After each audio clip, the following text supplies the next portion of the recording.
Hello, nga po pala si Luis Jampi Mangrubang at ang itatakil ko po ngayong araw ay ang Psalm chapter 27 verse 1. Magandang balita sa Biblia, ang Panginoon ang aking tanglaw at kaligtasan. Kanino ako matatakot? Ang Panginoon ang muong ng aking buhay, kanino ako masisindak? Mga kapatid, sa ating buhay, marami tayong kinakarap na pagsubok at mga sitwasyon na nagdudulot ng takot sa ating mga puso. Maaring ito ay problema sa pamilya, sa trabaho, kalusugan o kahit na sa mga personal na laban natin sa buhay o sa loob natin.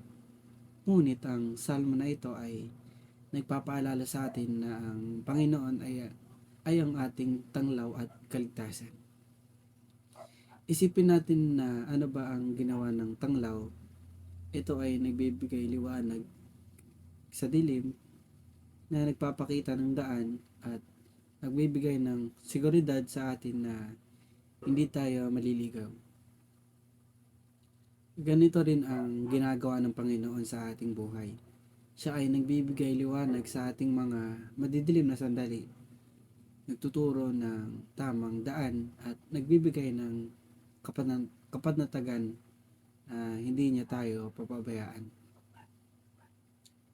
Ang pagtawag sa Panginoon bilang kaligtasan ay nagpapahiwatig na sa Kanya tayo maaaring lumapit para sa proteksyon laban sa mga bagay na nagbabanta sa atin.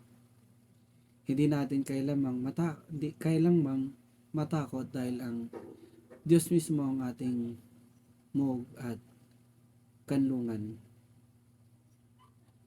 Paano natin ito may apply sa ating buhay?